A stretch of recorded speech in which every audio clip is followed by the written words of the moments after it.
में एक बार फिर से आपका स्वागत है। वक्त हो चुका है मध्य प्रदेश और छत्तीसगढ़ बुलेटिन का। शुरुआत करेंगे दुर्ग से, जहां स्वतंत्रता दिवस के एक दिन पूर्व तिरंगा यात्रा ग्रामीण क्षेत्रों में निकाली गई। और साथ ही बात होगी ग्वालियर की, जहां पर नगर निगम मुख्यालय में एक मरा हुआ इंसान भटक रहा है। ऐसी तमाम खबरों पर करेंगे विस्तार से चर्चा। खबर दुर्ग से है, जहां जिला पंचायत सदस्य ग्रुप के द्वारा स्वतंत्रता दिवस के एक दिन पूर्व तिरंगा यात्रा ग्रामीण क्षेत्रों में निकाली गई, जिसमें भारी संख्या में ग्रामीण और जनप्रतिनिधियों ने भाग लिया। बता दें कि आजादी के पर्व 15 अगस्त के अवसर पर महात्मा गांधी नरेगा के माध्यम से निर्मित अमृत सरोवर के तट पर तिरंगा फहराने की तैयारी पंचायत में पूरी कर ली है। वहीं अमृत सरोवर स्थल से तिरंगा यात्रा की शुरुआत होगी और स्वच्छता अभियान के तहत सामूहिक परिचर्चा कर जनपद पंचायत के अंतर्गत आने वाले ग्रामों में 75 अमृत सरोवरों का पुनरुद्धार किया जाएगा। बता दें कि जनपद पंचायत दुर्ग में 36, धमदा जनपद पंचायत में 50 और पाटन जनपद पंचायत में अमृत सरोवर के निर्माण कार्य किए गए हैं। आइए जानते हैं इन अभियानों के बारे में। जिला पंचायत सीईओ बजरंग दुबे ने क्या कहा। जी, इस बार बताना चाहूँगा, भारत सरकार के निर्देश पर 8 अगस्त से 15 अगस्त तक पूरे एक सप्ताह को स्वतंत्रता दिवस के आयोजन को स्वच्छता की थीम से जोड़ा जाना है। इस हमारे यहाँ दुर्ग जिले में तीनों ब्लॉक में दुर्ग, धमदा, पाटन में अलग अलग थीम पर कार्यक्रम आयोजित किए जा रहे हैं। तिरंगा की रैलियां निकाली जा रही हैं। समस्त शासकीय परिसर जैसे कि विद्यालय, पंचायत भवन और अन्य जो भी शासकीय परिसर हैं, उनकी सफाई का कार्य किया जा रहा है। क्लस्टर लेवल फेडरेशन पे जो हमारे स्व सहायता समूह की दीदियां हैं, उनके द्वारा जो तिरंगा बनाया गया है, उनकी बिक्री की जा रही है और लोगों को राष्ट्र प्रेम और राष्ट्र के प्रति जो भाव है उसके लिए जागरूक किया जा रहा है। दुर्ग से सीनियर संवाददाता धर्मेंद्र गुप्ता की रिपोर्ट। ग्वालियर के नगर निगम मुख्यालय में एक मरा हुआ इंसान भटक रहा है। इस मरे हुए इंसान की खासियत यह है कि ये सिर्फ नगर निगम के अधिकारियों और स्टाफ को नहीं दिखता, आम व्यक्ति इस मरे हुए इंसान को देख सकता है। बता दें, ये मरा हुआ इंसान अजय प्रजापति है, जो ग्वालियर के खिड़की वाला मोहल्ले का रहने वाला है। इसे सिस्टम के भ्रष्टाचार ने जीते जी मार डाला। बकायदा नगर निगम ग्वालियर ने इसका मृत्यु प्रमाण पत्र भी बना डाला। अजय प्रजापति की दस्तावेजों के मुताबिक मौत 16 मार्च 2020 को हुई। अजय प्रजापति को अपनी मौत की जानकारी इस वक्त लगी जब वह मोबाइल फाइनेंस कराने के लिए दुकान पर पहुंचा, लेकिन दुकान संचालक ने उसे बताया कि उसका आधार कार्ड काम नहीं कर रहा है। जब वह आधार कार्ड केंद्र पर पहुंचा तो उसे मालूम हुआ कि उसका आधार कार्ड सस्पेंड हो चुका है। उसने जब नगर निगम के जन्म एवं मृत्यु प्रमाण पत्र विभाग में डेथ सर्टिफिकेट कॉपी के लिए अप्लाई किया तो उसका डेथ सर्टिफिकेट थमा दिया गया। अजय प्रजापति ने इस मामले की शिकायत ग्वालियर नगर निगम के अधिकारियों से की है। इस मामले पर नगर निगम अपर आयुक्त विजयराज का कहना है कि अजय प्रजापति नाम के व्यक्ति ने शिकायत की है। उसने जो क्लेम किया है उसे देखते हुए जन्म एवं मृत्यु शाखा प्रभारी को निर्देश दिए हैं कि वह शिकायतकर्ता अजय द्वारा पेश किए गए सभी दस्तावेजों का परीक्षण करें। बहरहाल अजय प्रजापति के मृत्यु प्रमाण पत्र बना दिए जाने के कारण आज अजय अपनी 3 बेटियों का स्कूल में एडमिशन नहीं करा पा रहा। नगर निगम की समग्र आईडी से नाम भी हटा दिया गया है। यहां तक कि राशन मिलना भी बंद हो गया है। आपका अजय प्रजापति। अजय जी, क्या आप जिंदा हो? जी नहीं, मैं 5 साल से मर चुका हूँ। 5 साल पहले मर गए थे? हाँ। तो आप भटक रहे हो? बिल्कुल, 5 साल से मैं भटक रहा हूँ मैं। और मैं कागजों में मर चुका हूँ पूरी तरह से। पता नहीं किसने क्या कैसे क्या मारा है, मेरे को इस चीज़ की जानकारी नहीं है। हाँ हाँ। कब मरे थे आप? मैं 2020 में मर चुका हूँ मैं। अच्छा। कागजों द्वारा। हाँ।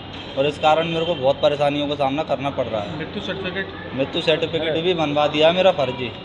पता नहीं कैसे क्या बना है, नगर निगम वालों ने भी ये काम कर दिया है। हाँ। तो इससे कितनी परेशानी आ रही है? मेरे को इतनी परेशानियाँ आ रही हैं कि मैं इन परेशानियों का सामना नहीं कर पा रहा हूँ। अच्छा, क्या क्या दिक्कत आ रही है? घर परिवार कौन लोग? घर परिवार को, मेरे बच्चों को दिक्कत आ रही है क्योंकि मैं उनका एडमिशन नहीं करा पा रहा हूँ। मैं 3 बच्चियाँ हैं मेरी छोटी छोटी, और प्लस मेरे राशन कार्ड में से, समग्र आईडी में से जो कुछ मेरा सरकारी मतलब राशन वगैरह मिलता था सब बंद हो चुका है। आधार कार्ड भी बंद? आधार कार्ड भी मेरा सस्पेंड हो चुका है। इस कारण मेरे को बहुत परेशानियों का सामना करना पड़ रहा है। अच्छा, तो अब आपको मालूम कैसे चला कि आप मर चुके हो? जी, मैं मोबाइल फाइनेंस कराने गया था मैं, तो वहाँ पहुँचा तो उन्होंने मेरी आईडी चेक करी। आईडी चेक करने के बाद बोला कि आधार कार्ड तुम्हारा सस्पेंड हो चुका है, आप आधार ऑफिस जाइए, वहाँ जाके आप चेक कराइए। तो वहाँ पहुँचा तो उन्होंने मेरे को बताया कि तुम्हारा डेथ सर्टिफिकेट बन गया है, यानी कि मृत्यु प्रमाण पत्र बन चुका है। आप मर चुके हो? आप मर चुके हो, इस कारण तुम्हारा आधार कार्ड सस्पेंड हो चुका है। आज नगर निगम ग्वालियर की जन सुनवाई में अजय प्रजापति पुत्र जगदीश प्रजापति, इस नाम से एक व्यक्ति ने आवेदन दिया। उसका ये कहना है कि उसका मृत्यु प्रमाण पत्र 2020 में नगर निगम से जारी हुआ है। तो हमने उसको बुलाया है 1:30 बजे कि भाई आप अपने सारे पहचान के सारे दस्तावेज लेकर आएँ, और हमारे यहाँ जन्म मृत्यु का जो कार्य देखते हैं नोडल अधिकारी, उनको ये निर्देशित किया है कि आप इस प्रमाण पत्र को जारी करने के संबंध में नगर निगम में क्या दस्तावेज प्रस्तुत हुए थे वो प्रकरण निकालें और उसका एक बार परीक्षण करें, और फिर जो चीज़ निकल कर आती है उसके हिसाब से फिर आगे की कार्रवाई करें। सर, अगर प्रोसीजर पर अगर गौर किया जाए तो किस तरह का भौतिक सत्यापन से लेकर तमाम दस्तावेज जो महत्वपूर्ण है जिसके बाद ही मृत्यु प्रमाण पत्र जारी हो सकता है? हाँ, वो तो पूरी चेकलिस्ट है, और जो मैंडेटरी डॉक्यूमेंट क्या क्या लगते हैं प्रमाण पत्र जारी करने के, वो भी सब निर्धारित हैं। ऑनलाइन भी आते हैं, ऑफलाइन भी आते हैं। तो उनका जिस प्रकरण में वो जारी हुआ तो प्रकरण में देखना पड़ेगा उसमें कौन आवेदक थे, किसने दस्तावेज लगाए हैं और क्या दस्तावेज है। उनके परीक्षण के बाद ही कुछ निर्णय उसमें लिया जा सकता है। ये जीवित व्यक्ति इसकी पहचान होती है अगर वास्तव में ये नहीं, उसको भी हमने बोला है कि आप जो क्लेम कर रहे हो तो अपने पहचान के संबंध में भी अपने दस्तावेज या अपने परिवार से किसी ऐसे व्यक्ति को लेकर आए जो प्रमाणित करे कि हाँ आप वही व्यक्ति हो जिसका कि प्रमाण पत्र जारी हुआ है। हमें दोनों पक्ष इसमें देखने पड़ेंगे। ग्वालियर से सी न्यूज़ संवाददाता शिवम सिंह चौहान की रिपोर्ट। पन्ना जिले में 15 दिनों से खाद की किल्लत से परेशान किसानों की भीड़ इंद्रपुरी कॉलोनी स्थित गोदाम में खेप आते ही उमड़ पड़ी, जिससे धक्का मुक्की हुई। किसानों का कहना है कि धान की 1 महीने पुरानी फसल को बचाने के लिए खाद जरूरी है, लेकिन बड़े लोगों को बिना लाइन खाद मिल रही है और ब्लैक मार्केटिंग भी हो रही है। किसान सरकार से तुरंत समाधान की मांग कर रहे हैं। बड़ी दिक्कत आती है और खाद मिल ही रही समय से, तो कभी कभी 10-10, 15-15 दिन में एक ट्रक आ गया तो उसमें क्या होता है इतने सारे किसान खाद में इतनी परेशान है कि न समय से डल पाती है, इतनी भीड़ हो जाती है कि पूरा परेशान हो जाता है। कितने बजे से आप लोग बैठे हुए हो? सुबह से। लेकिन कोई सुनने वाला नहीं? कोई सुनने वाला नहीं, ना कोई खाद देने वाला, ना पानी और चाय आया कछु व्यवस्था, खाली पेट है सुबह से। क्या चाहते हो? हम ये चाहते हैं कि सर समय से खाद मिले और हर समय खाद मिले, पैसा तो लगता ही है। क्या अधिकारी ब्लैक कर रहे हैं क्या? ये तो ब्लैक करने का तो नहीं हम बता सकते, लेकिन यहाँ गया भाई। क्या नाम आपका? अब कौन पहचान मिलता कौन कहाँ का है। क्या नाम आपका? चंद्रभान नज़ार तेलंगुआ पंचायत मंजरा कटरा से आया हूँ। आज 3-4 रोज हो गए खातू नहीं मिल रही साहब। आज का 3-4 नहीं 8 रोज हो गए। आते हो फिर लौट जाते हैं, कोई खाद नहीं मिलती है। बड़े बड़े खाद ले जाते लाद के, और ठेला आते हैं वो वहीं खाली करके 150-200 बोरी आई यहाँ खाली कर गए, और बाकी वहीं ब्लैक हो जाती है। 500 रुपया की वो वहाँ बेचते हैं, 300 रुपया 400 रुपया दिए ठेला वाले को, ने उतार दिया। ये जब सब लोग उतरवा देते हैं। अभी आप अधिकारी से बात कर रहे हैं तो वो भी आपको धमका रहा था। धमका रहे, सब लबरो धमका रहे जी। धमकी में इनकी डरने थोड़ी है, हम किसान हैं, हमारे कुछ नहीं बिगाड़ सकते हैं। आओ। अच्छा, जब से ये आए हैं, जब से बिल्कुल लापरवाही हुई है, कोई अच्छा नहीं हुआ है। आओ। अब क्या करोगे? आपको खाद नहीं मिलेगी तो? खाद नहीं मिलेगी साहब तो क्या बताएंगे, क्या करेंगे? प्राण देंगे, इनके प्राण लेंगे, वो क्या करेंगे? बाहर के लोग ले जा रहे हैं। हाँ सर, ले जा रहे हैं। आपका नाम क्या है? मेरा नाम सुखलाल पटेल है। खाद में परेशान है हम लोग के साथ। सुबह से बैठ जाती 6 बजे से, खाद फिर भी नहीं मिलती। बोले नंबर में लगाओ, वो खाद पूरी ब्लैक होकर चली जाती है। 70 की बोरी मिलती है, 300 की बोरी ब्लैक हो जाती है।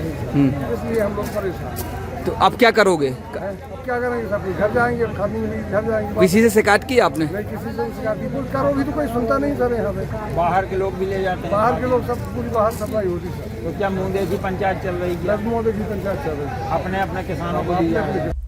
पन्ना से सी न्यूज़ संवाददाता रीना सोनी की रिपोर्ट। उमरिया जिले के मानपुर विधानसभा क्षेत्र में स्वतंत्रता दिवस के अवसर पर हर घर तिरंगा यात्रा निकाली गई। ये यात्रा शासकीय उच्चतर माध्यमिक विद्यालय चंसुरा से शुरू हुई, जिसमें बड़ी संख्या में छात्र छात्राओं और पुलिस प्रशासन ने भाग लिया। इस रैली का नेतृत्व सविता सुहानी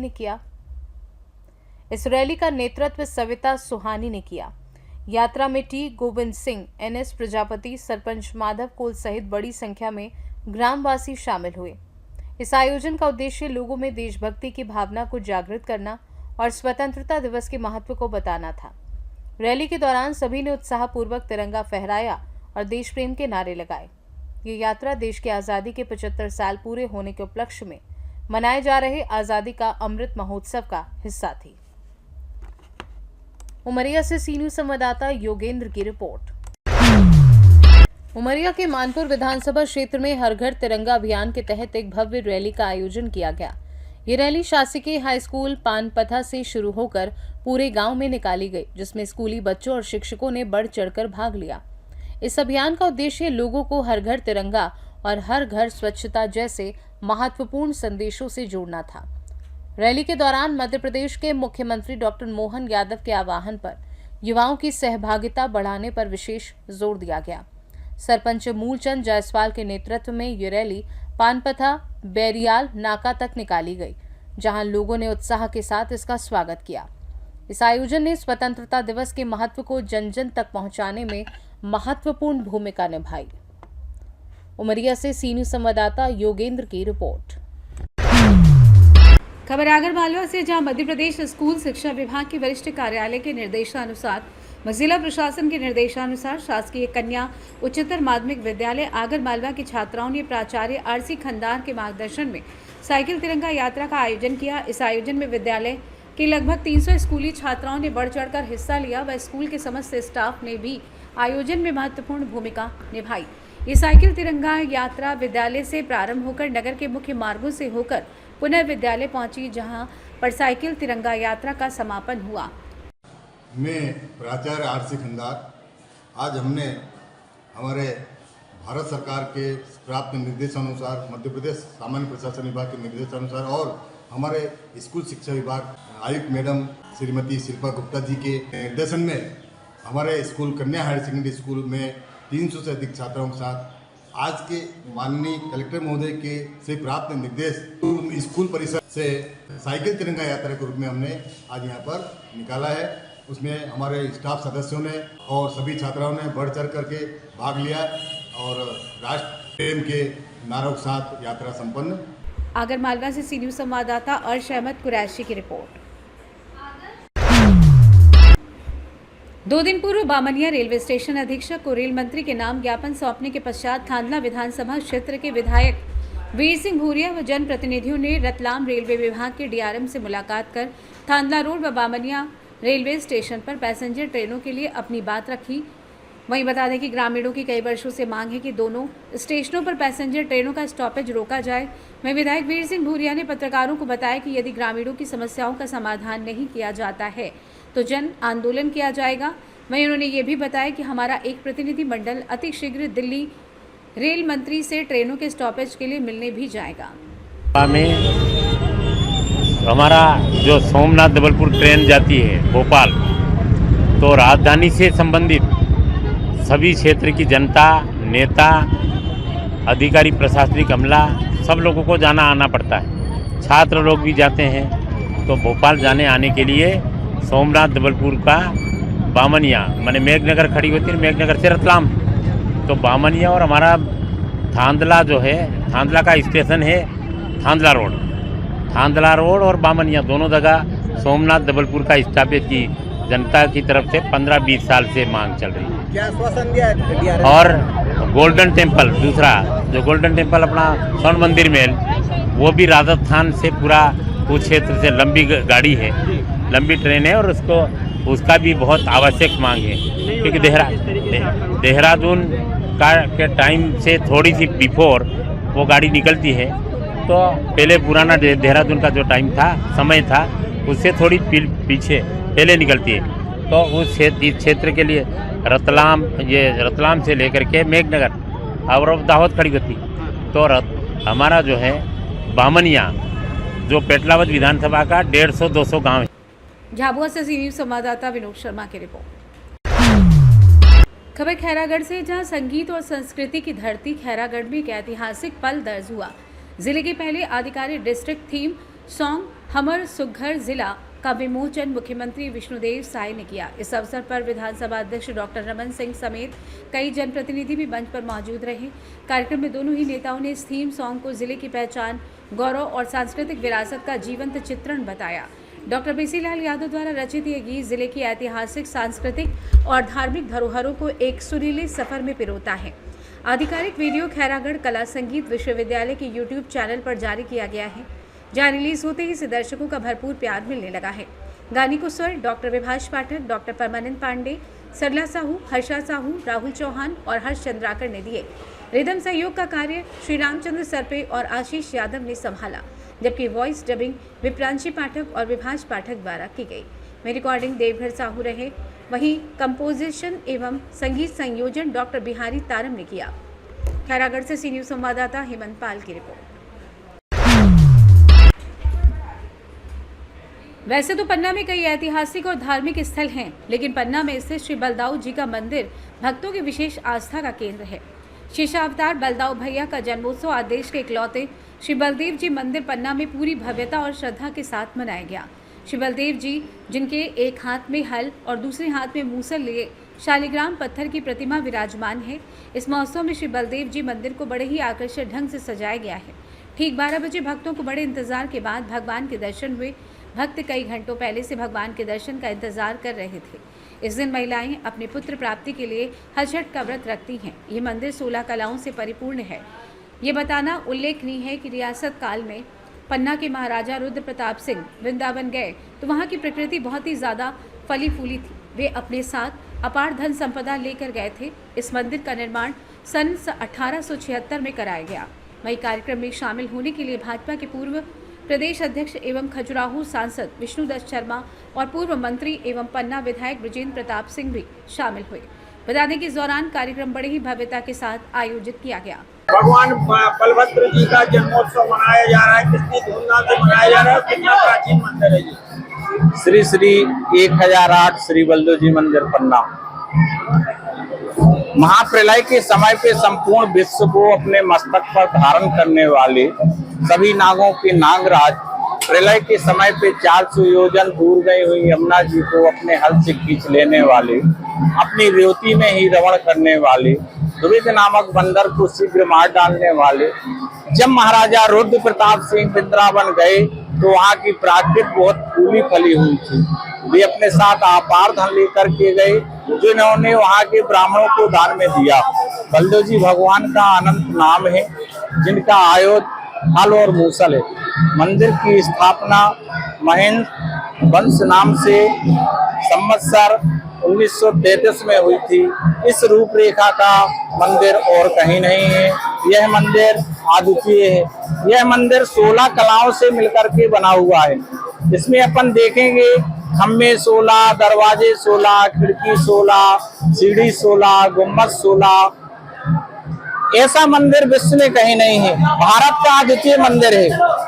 बलदेव जी भगवान का जन्म उत्सव बड़े धूमधाम से मनाया जाता है। भगवान श्री कृष्ण के बड़े भाई बलभद्र का जन्मदिन है। कितने धूमधाम से मनाया जाता है, कितना प्राचीन मंदिर है ये मंदिर लगभग 150 वर्ष पुराना। संवत 1933 में इस मंदिर का निर्माण हुआ था। भगवान की प्राण प्रतिष्ठा हुई थी।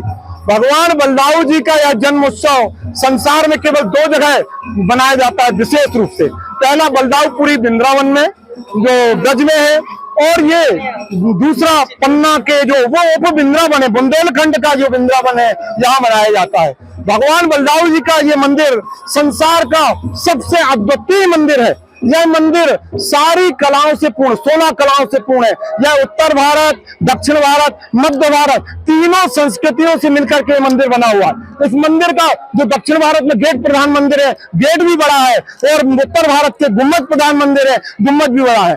इस मंदिर में जिस निर्माण में सामग्री वो सब 16 गुना में हुई थी। तो आज जो भी आप यहाँ पर देखेंगे 16 गुम्बद, 16 ही इसमें पिलर है, 16 ही सब कुछ है, 16 खिड़कियां हैं। तो ये मंदिर 16 कलाओं से पूर्ण है। यह मंदिर जो वृंदावन में यहाँ कहा गया है, इसलिए यहाँ भगवान कृष्ण के सारे स्वरूप पन्ना में विराजमान है। पन्ना में भगवान गोविंद देव जी और भगवान जुगल किशोर जी जो मुख्य विग्रह है भगवान का, जो चौथे प्रकटित विग्रह में से है, वो जुगल किशोर जी है। हर छठ का बड़ा त्योहार है और आज के दिन भगवान बलदाऊ जी का जो जन्म, जिसका उत्सव हम सब लोग अभी मना रहे हैं, पन्ना के अंदर बलदाऊ जी के मंदिर में उनके जन्म के इस उत्सव के अवसर पर आज मुझे भी सम्मिलित होने का अवसर मिला। मैं अपने आप को सौभाग्यशाली मानता हूँ और सभी को बधाई, शुभकामनाएं। सभी प्रदेशवासियों को, सभी पन्ना के वासियों को, आदरणीय ब्रजेन जी, हमारे जिलाध्यक्ष डब्बू मिश्रा जी और सभी कार्यकर्ता आज सम्मिलित हुए, इसलिए एक अलग आनंद का उत्सव आज हमें इस उत्सव में सम्मिलित होने का अवसर मिला है। उन्हें एक बार सबको बधाई, शुभकामनाएं। पन्ना से सी न्यूज संवाददाता रीना सोनी की रिपोर्ट। रायसेन जिले के बरेली में स्कूली बच्चों ने निकाली तिरंगा यात्रा। यात्रा में शामिल हुए लोक स्वास्थ्य राज्य मंत्री नरेंद्र शिवाजी पटेल, नगर परिषद अध्यक्ष हेमंत राजा भैया चौधरी, एसडीएम संतोष मुदगल सहित 2000 से अधिक स्कूली बच्चे, शिक्षक, आम नागरिक सम्मिलित हुए। तिरंगा यात्रा 1 किलोमीटर लंबी लाइन से एसडीएम कार्यालय से पुलिस थाना ग्राउंड पहुंची, जहां बच्चों को नरेंद्र शिवाजी पटेल ने संबोधित किया। नरेंद्र शिवाजी पटेल ने कहा कि देश के वीर जवानों ने शहादत दी, उसे हम याद करते हैं। प्रधानमंत्री नरेंद्र मोदी के नेतृत्व में देश आगे बढ़ रहा है। हम तीसरी अर्थव्यवस्था बने हैं। हमने ऑपरेशन सिंदूर के माध्यम से दुश्मन के दांत खट्टे किए हैं। बच्चे देश का भविष्य हैं। देश आगे चलकर आप लोगों के हाथों में रहेगा। पंचवटी वृक्षारोपण भी किया गया। देशभक्ति से ओतप्रोत तिरंगा यात्रा में शामिल मंत्री नरेंद्र शिवाजी पटेल ने कहा कि प्रधानमंत्री मोदी के नेतृत्व में सेना के पराक्रम को सम्मान देने के लिए हर घर तिरंगा अभियान प्रारंभ किया गया, जिससे वीर सपूतों, बलिदानियों और स्वतंत्रता संग्राम सेनानियों को श्रद्धा सुमन करने के साथ ही हमारी सेना का मनोबल ऊंचा करना है। जिसमें ऑपरेशन सिंदूर पाकिस्तान को घर में घुसकर मारा और उनके 5 लड़ाकू विमान सहित सेना ठिकानों पर अस्त्र शस्त्र नष्ट करने से घुटनों पर लिया, जिसे पाकिस्तान त्राहिमाम के साथ युद्ध खत्म करने के लिए गिड़गिड़ाने लगा। रैली का समापन बरेली के थाने ग्राउंड पर पहुंचकर हुआ। नगर भारत माता के जयकारों से गूंज उठा।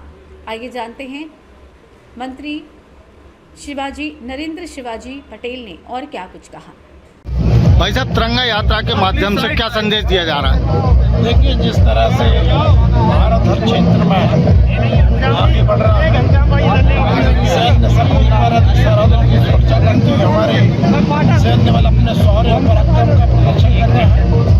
दूसरी ओर हमारा सैन्य क्षेत्र में जो उत्पादन बढ़ा, स्वदेशी उत्पादन बढ़ा, वो आज निर्यात हो रहा है। हम पहले आयात करने वाले देश थे, आज निर्यात करने वाला देश बना है भारत। तो निश्चित रूप से भारत आज हर क्षेत्र में आगे बढ़ रहा है।